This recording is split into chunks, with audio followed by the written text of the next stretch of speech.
Hello and welcome to another episode of In Focus. Ontario Liberals will be selecting its new leader on March 7th, 2020. So far, we have few names in the leadership race. MPP Don Valley East Michael Coteau has just entered the leadership race. Why he wants to run for this leadership? What will be his priorities? What concerns he have in his mind for Ontario residents and voters? To answer all these questions, today we have MPP Don Valley East Michael Coteau. Hello and welcome to PTC. Well, thank you for having me here. You have entered Liberal leadership race. I have many questions related to that, but first I want to know why you want to run for Liberal leadership. Two things. First thing is that I think for far too long in Canadian politics, there's been a lot of people who felt left out from the process. You know, we get almost, half of Canadians that don't even show up to vote. And that's not only in Canada, that's right around the world. And in many different jurisdictions, I think we need to look for ways to open the door in politics and invite people who may not traditionally feel comfortable or may not believe in politics because of a lack of trust in politicians. So I want to open up the door and invite people into the process. The second thing is, you know, my daughter, who's 13 now, she said to me, you know, Daddy, why would you do this? You know, politics is so mean. And I thought to myself, if a young girl is looking at politics like something you should avoid because it's so mean, and the discourse has fallen to an all-time low, the political discourse and the way we treat people in politics, I want to raise that level a bit to have people feel comfortable and be respectful in politics. If you're a conservative, if you're an NDPer or a Liberal, it shouldn't matter when we sit down at the table to build ideas. And I want to bring that decency back into politics. So those are the two main reasons why. But despite of the fact that you are only 7 in numbers in Queen's Park? 7, yeah. Soon to be 5. We're losing 2 of our members. But I think we may be a very small party, but I think the values that Liberals believe in, the belief that we have to do this together as a society, to me that's stronger than the narrative the Conservatives bring forward, and that's, you know, every person for themselves. And the beautiful thing about Liberal ideology is that it's flexible enough where it allows for us to explore different ideas. We're not locked into one way of doing things. Like, you know, Conservatives say less taxes, you know, smaller government. They'll say things like, you know, we're going to be tough on crime, and it seems to really dictate, you know, who they are as a party, where Liberals can have more flexibility and take on the challenges in a more creative way because they're not tied to political ideology. So I think we may be a small caucus, but I think our ideology is very big, and that's why even at the worst of times, we had 1 million people in Ontario support the party. But do you think Ontario still believes in Liberal values? 100%. You know, let me ask you a question. Do you believe in our healthcare system, our education system? Do you think they're good things that we should invest in as Ontarians? Yeah, definitely. Those, to me, are good Liberal values because it says, as a collective, as a group of people, we need to come together and build something. So when someone's injured, when someone needs, you know, to be educated, when someone wants to reach their potential, you know, that we collectively do this. Because I know that if young people out in Brampton do well, it doesn't matter where you live in this country, you will be better for it. So I believe in that, and I think those are Liberal values. But you're talking about Liberal values and ideology, but I remember at what point of time there was a criticism that people were not aware what Liberal stands for, whereas when we look at the PC party during their campaign time, they had the incomplete platform. Right. But they were going locally. They still win with the majority. I think what you just said is a very fair assessment, because I think if you ask Liberals today, you know, why are you a Liberal, or what makes you a Liberal, or even better, what is a Liberal today in Canada? You're going to have all these different answers, whereas Conservatives, you know, less taxes, smaller government, right? It's very simple. That's a narrative that they've built for the last 40 years from Reagan onwards, and it's conservative thought all around the world. It is difficult to define what a Liberal is today, but I don't think that's a bad thing. I think because our world's changing so much, we've got a new economy, automation and AI and, you know, machine learning and, you know, changes in our monetary systems, the way in which people engage each other, social media. I think now's the time to ask the question, what does it mean to be a Liberal today? And how can we position that liberal approach to the challenges that we have here? The same thing that Pierre Elliott Trudeau did back in the 60s by saying, let's use multiculturalism as that glue that will hold us together. That's what we need to be doing as liberals, figuring out what keeps us together, what is our motivation, what is our ideology, and what is that glue that will keep us together as a people. As Canadians, we need to find out what will make us work together and what will make me believe in the fact that when you do well, I do well indirectly. That's something I've always believed in. So you mean the approach needs to be changed? Not the approach. We need to look for we need to talk about what is the most important value that we share as liberals or values, and we need to use that as the basis to build our plan going forward. But when you are in the leadership race, a lot of things needs to be done because you are 7 in numbers, down the line only 5, 4th floor at the Queen's Park with very less resources. The very dark area, the 4th floor in the corner, yeah? And very less resources. A lot of things needs to be done locally, even maybe fundraising every other night. So sometimes when something collapses to a point where your resources are limited, it's like, for example, at home.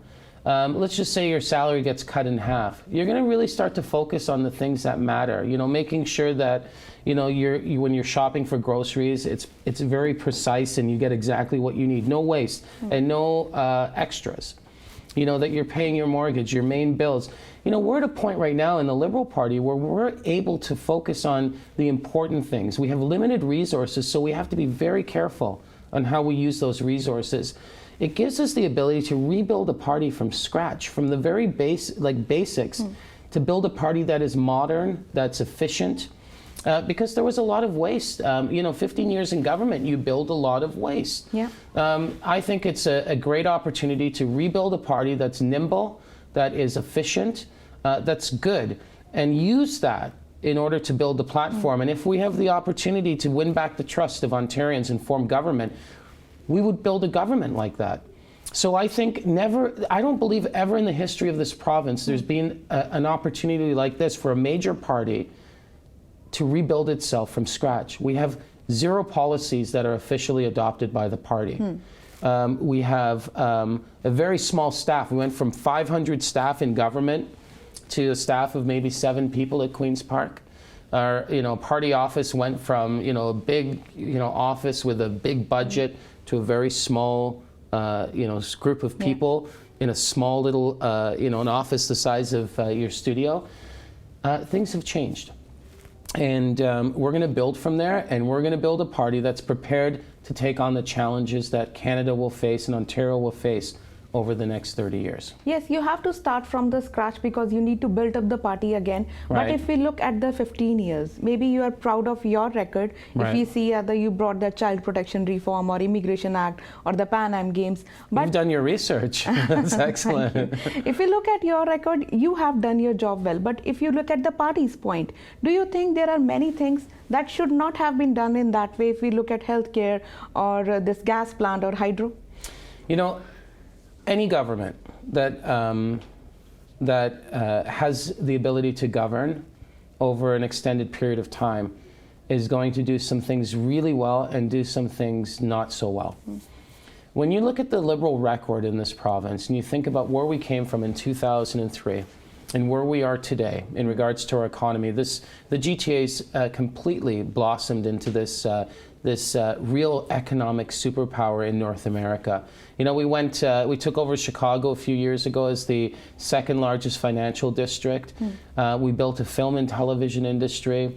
We were able to, there were more cranes building buildings in 2012, 2013 in the GTA than all of North America combined, just at the tail end of the recession. We were doing extremely well, and we continue to do well. I think that the Liberal government did some things very well. Education, healthcare. But yes, there were things like, the selling of hydro, the gas plants. There were big pieces that people didn't like. But when you take the record and you look back the 15 years, and I think the best example of that is the graduation rates in Ontario.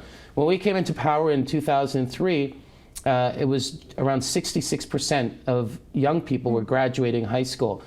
Today, that number's 88% or 87.5%. That is a huge economic boom for Ontario. To have one of the most educated workforces in the world is a big plus for this province, and it puts us at a competitive edge over other jurisdictions because of it. But like today you are saying maybe the Liberal did this wrong when we are talking about gas plant or hydro. But when you were in power, why didn't you convince your Premier when the whole Ontario was saying that the Premier is taking the wrong steps? Right. So I was elected in 2011. So I got the tail end of McGuinty, 1 year with McGuinty, most of my time with Kathleen Wynne. I'm proud of Kathleen Wynne's record. You know, there was the selling of hydro, I disagreed, and I was very vocal about that. Besides that, there were only a couple of other things, like increasing our expenditures. That was one that we probably could have done differently. But I think if you look at the track record of Kathleen Wynne, maybe not today, people will appreciate what she did for Ontario. But I think time is a great revealer of truths. And if you put Kathleen Wynne's record up to Doug Ford's record today, even after 1 year, you can see the huge difference. And the interesting thing is Doug Ford now is spending billions of dollars more. I think it's about $6 billion more than Kathleen Wynne spent the last administration. And we've seen cuts everywhere. Could you imagine legal aid? You know, this is a service when someone has to, go through a court system and they're presumed innocent and they need help. That's going to be cut by almost 50% in the next 3 years. We've seen cuts to public education, post-secondary education, library services, child welfare system. Like who makes cuts to children's aid societies? We're dealing with a different government that is prepared to make massive cuts on the backs of children and families and transfer it to businesses as credits in an age where businesses were not even asking for more. You know? We'll talk about this difference, but after a short break.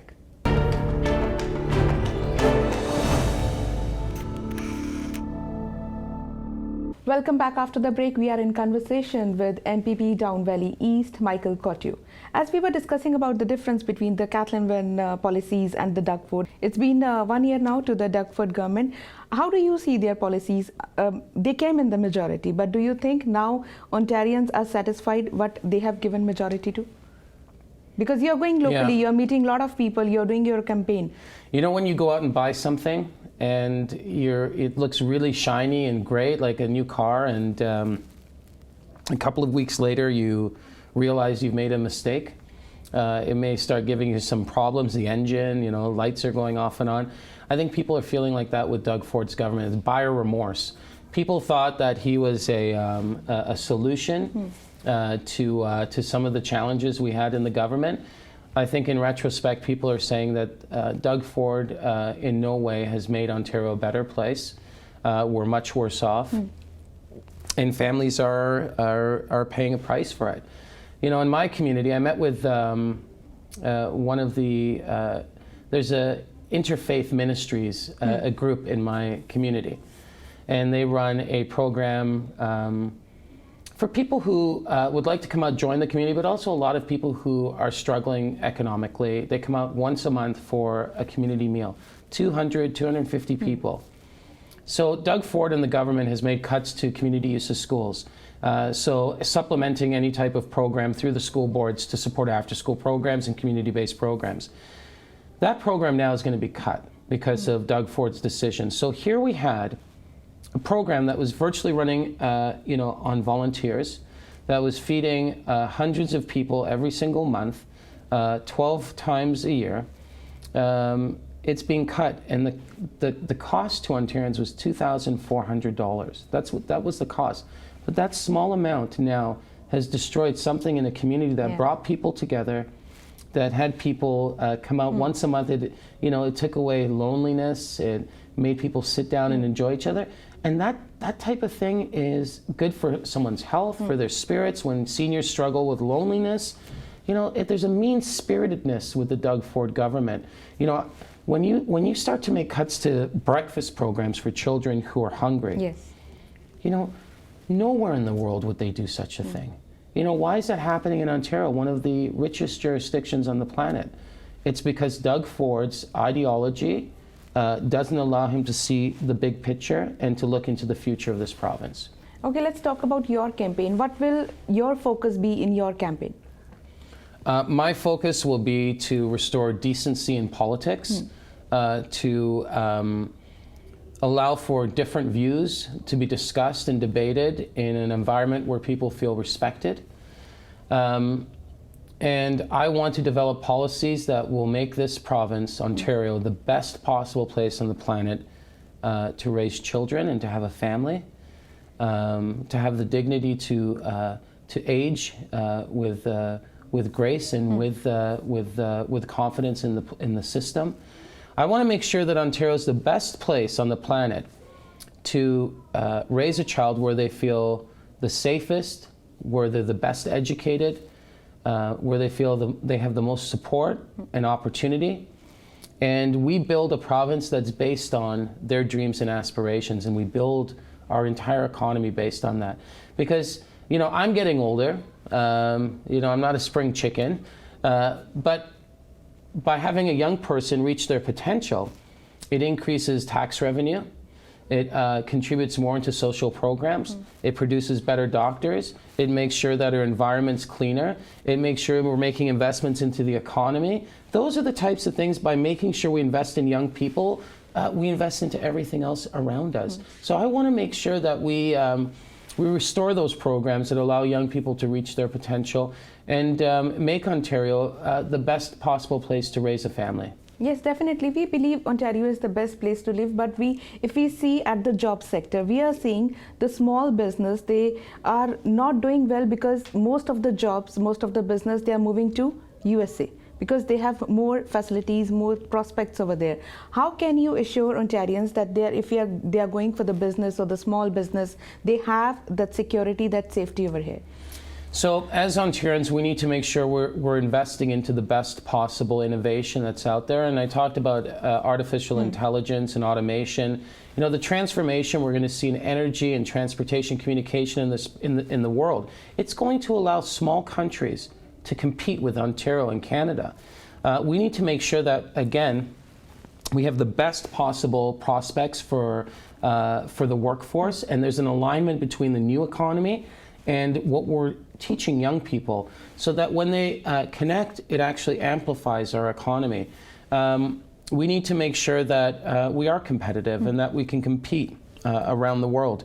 I believe that Ontario, with its healthcare system and education system, if we continue to make the right investments, companies will continue to look at Ontario as a place where they can either build headquarters or make the right types of investment, because we have the workforce that's aligned with where they want to go. And we've seen some companies leave to go to the States, but a lot of the companies that are aligned with the new economy, digital companies, are calling Ontario home because they know that we have a region like the GTA and other parts of Ontario in the north, in Ottawa and Windsor, where innovation is embraced. But government needs to do more to support these companies by investing into innovation. Doug Ford made cuts to the Artificial Intelligence Institute. Like, what type of forward-thinking leader in a G20 country makes that type of cut? It's inconceivable and unacceptable. Doug Ford thinks of this moment. I think of the next 20 years.